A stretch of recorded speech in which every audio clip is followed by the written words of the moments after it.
দিনটা ছিল 13ই ফেব্রুয়ারি 2025 বৃহস্পতিবার। আমরা বাড়ি থেকে এই রকম কুয়াশা সঙ্গে নিয়ে এক শীতের সকালে বেরিয়ে পড়েছিলাম মা তারার শক্তিপীঠ তারাপীঠ যাওয়ার জন্য। এদিন দুপুরে আমরা 11টার সময় তারাপীঠ পৌঁছে লজ ভাড়া নিয়ে ফ্রেশ হয়ে বেরিয়ে পড়েছিলাম মায়ের মন্দির দেখতে। তারপর সেখানকার হোটেলে দুপুরের খাবার খেয়ে একটু রেস্ট নিয়ে আবার সন্ধ্যা মায়ের মন্দিরে গিয়ে মাকে পুজো দিয়েছিলাম। এর আগের পর্বেই সেটা শেয়ার করেছি। এই তারাপীঠ মন্দির পশ্চিমবঙ্গের বীরভূম জেলার রামপুরহাট শহরের কাছে দ্বারকা নদীর পাশে প্রতিষ্ঠিত। এই মন্দির নির্মাণ করেন জয়দত্ত বণিক নামক ত্রয়োদশ শতাব্দীর এক বণিক পরিবারের সন্তান।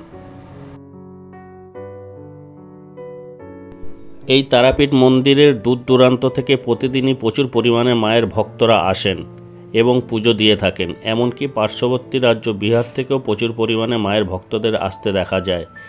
এই মন্দির সকাল 6টা থেকে রাত 9টা পর্যন্ত ভক্তদের পুজো দেওয়ার জন্য খোলা থাকে। এখানে পুজো দেওয়ার জন্য দুরকম লাইন দেখা যায়, একটা হলো সাধারণ লাইন আর একটা হলো ভিআইপি লাইন। তবে সাধারণ লাইনে আলাদা করে কোনো টাকা পয়সা দিতে হয় না, কিন্তু ভিআইপি লাইনে পুরোহিতদের আলাদা করে কিছু টাকা পয়সা দিতে হয়। এই পদ্ধতিতে আপনাদের পুজো খুব কম সময় এবং তাড়াতাড়ি হয়ে যাবে। আমরা সাধারণ লাইন দিয়ে পুজো দিয়েছিলাম, তাই আমাদের পুজো দিতে 2 ঘন্টা সময় লেগেছিল। আজ সকালটা শুরু করছি মাটির হাঁড়িতে বানানো মাটির ভাঁড়ে চা খেতে খেতে। গুড মর্নিং সবাইকে। আজ 14ই ফেব্রুয়ারি শুক্রবার। তারাপীঠ থেকে সবাইকে স্বাগত আমার চ্যানেলে।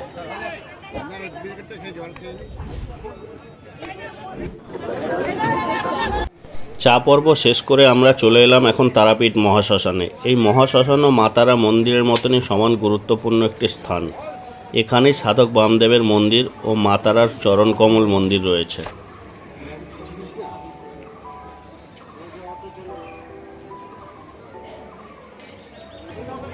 এই হলো সাধক বামদেবের মন্দির, আর পাশেই রয়েছে মায়ের মন্দির। এখানে মায়ের চরণ পূজিত হয়।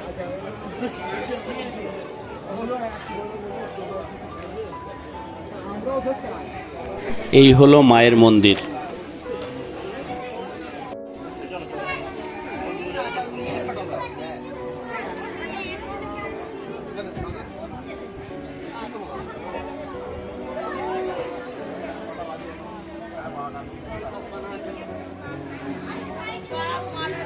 এই হলো মন্দিরের সামনের দৃশ্য। বেলা বাড়ার সাথে সাথে এখানে ভক্তের ভিড়ও বাড়ছে।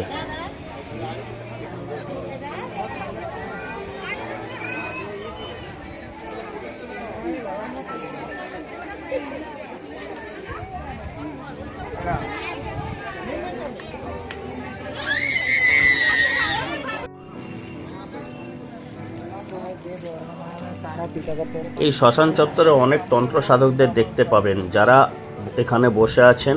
আপনারা যারা তন্ত্র সাধনায় বিশ্বাসী এমন মানুষজন তাদের সমস্যা সমাধানের জন্য এসব তন্ত্র সাধকদের শরণাপন্ন হন এবং তাদের সমস্যা নিবারণের চেষ্টা করেন।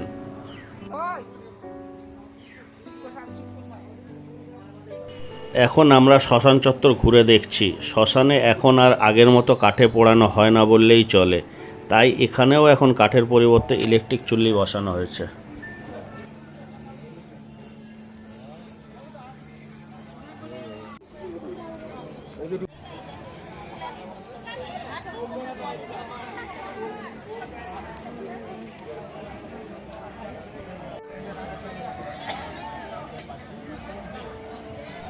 আমরা এখন দেখতে পাচ্ছি বেলা বাড়ার সাথে সাথে মায়ের মন্দিরে ভক্তদের সংখ্যা অনেকটাই বেড়েছে।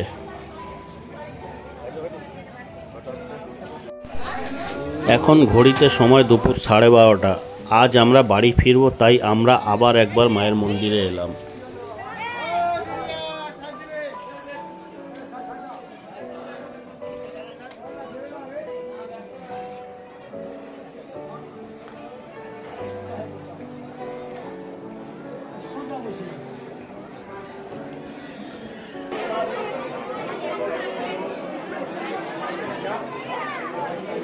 তারাপীঠে এসে মায়ের এই মন্দির ছাড়া আরও অনেক মন্দির আছে। সাইট সিন হিসাবে এইগুলো আপনারা দেখে ফেলতে পারবেন। একটা টোটো বুক করে নিন আর বেরিয়ে পড়ুন।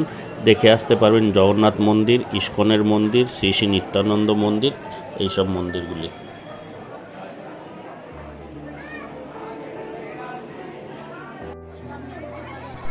মায়ের মন্দিরের সামনে এই মন্দিরটি হলো শ্রী শ্রী ষষ্ঠী মাতা ও বিষ্ণুদেবের মন্দির, আর তার পাশে এই মন্দিরটা হলো বাবা মহাদেবের মন্দির।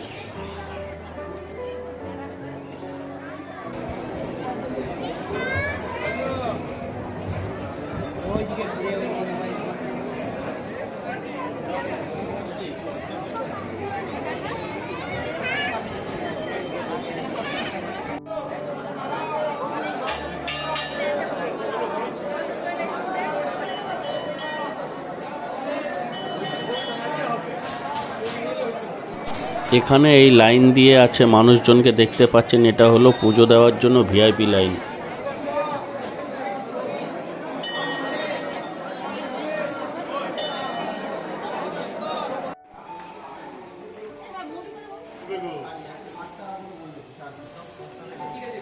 আমরা এই হোটেলে দুপুরে লাঞ্চ করলাম। এখানে মিল সিস্টেম, এখানে 70 টাকা হলো ভেজ মিল আর 130 টাকা হলো ফিশ মিল। আমরা ফিশ মিল খেয়েছিলাম সবাই।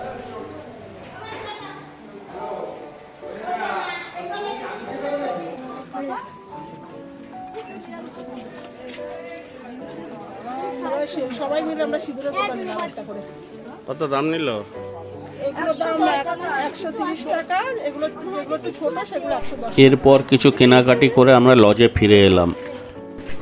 একদিন থেকে তারাপীঠ আমরা ভালোই ঘুরলাম। আমাদের ট্রেন বিকেলে ঠিক 5টায় গণদেবতা এক্সপ্রেস রামপুরহাট থেকে। আমরা এই লজ ছাড়ার আগে এই লজের থাকা কয়েকটি রুম আর রুম রেন্টগুলো আপনাদের একটু জানাবার চেষ্টা করছি। আমরা এর আগের পর্বে দেখিয়েছি আমরা গ্রাউন্ড ফ্লোরে ঘরে ছিলাম, নন এসি রুম, আমাদের ভাড়া পড়েছিল 400 টাকা করে। এটা একটা এসি রুম, রুম নাম্বার 201। চলুন ভিতরে যাওয়া যাক, দেখি কী কী আছে। একটা টেবিল আছে, একটা ছোট ওয়ার্ড্রপ, টিভি, আয়না, যে কিং সাইজ একটা বেড, আরামসে 3-4 জন শুতে পারবে। আর এই হলো বাথরুম।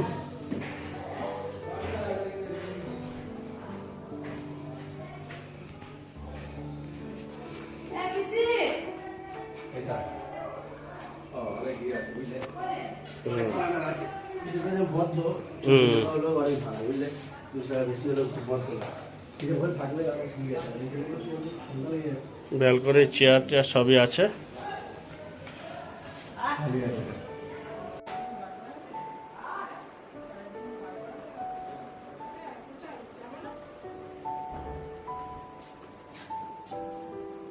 এটা একটা নন এসি রুম, এখানে 3 জন খুব ভালোভাবে থাকা যাবে। আর এই রুমের ভাড়া হলো 400 টাকা।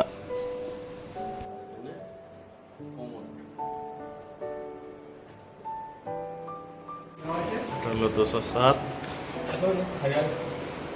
এই রুমে দুটো বড় বড় বেড আছে। এইখানে 5 থেকে 6 জন খুব ভালোভাবে আপনারা থাকতে পারবেন।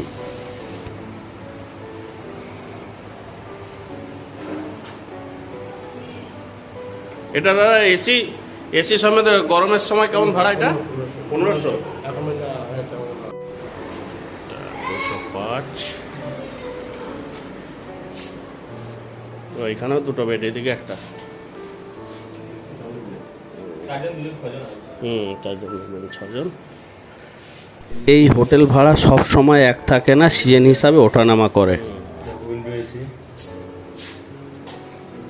গিজার আছে, টয়লেট, এটা উইন্ডো টাইপ এসি। আমরা এখন তারাপীঠ সরণির সামনে থেকে অটো ভাড়া করলাম শেয়ারে স্টেশনে যাওয়ার জন্য।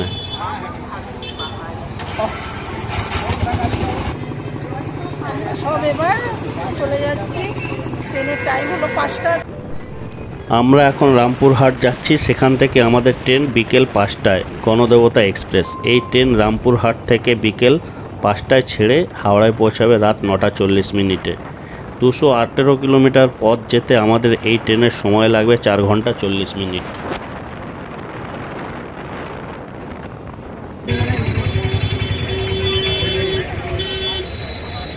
এখন বাজে বিকেল 4:02 আর আমরা এসে পৌঁছালাম রামপুরহাট জংশন স্টেশন।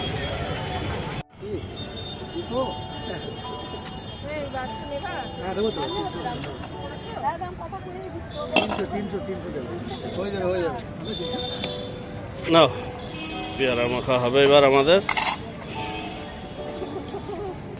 যা ভালো তাই 230 টাকা 330 টাকা করে কোথায় যাবো তাই 540 টাকা দিচ্ছে সেটা খুঁজতে হবে না।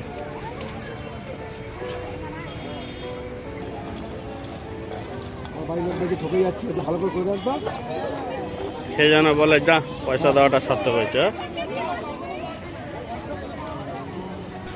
এখান থেকে পেয়ারা মাখা নিলাম আমরা 250 গ্রাম 30 টাকা, 120 টাকা কিলো দরে।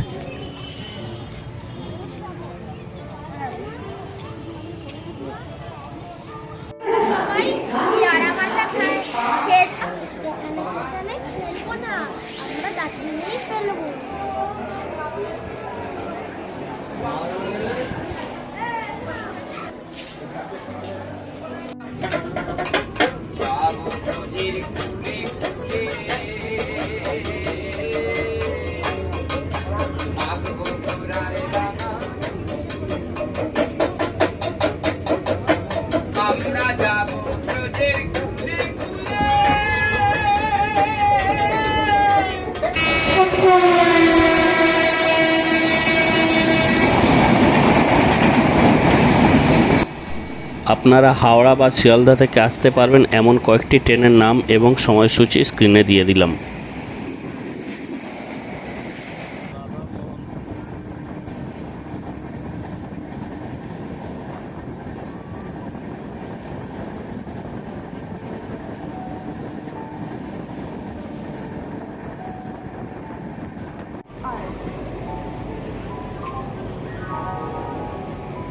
আমরা হাওড়া পৌঁছে আমাদের তারাপীঠের ভ্রমণ পর্ব শেষ করলাম।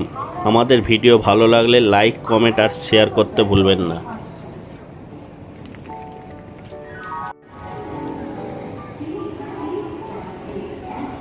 আমাদের ভ্রমণ সংক্রান্ত আরও ভিডিও দেখার জন্য আমার চ্যানেল সাবস্ক্রাইব করুন। সবাই ভালো থাকবেন। শুভরাত্রি।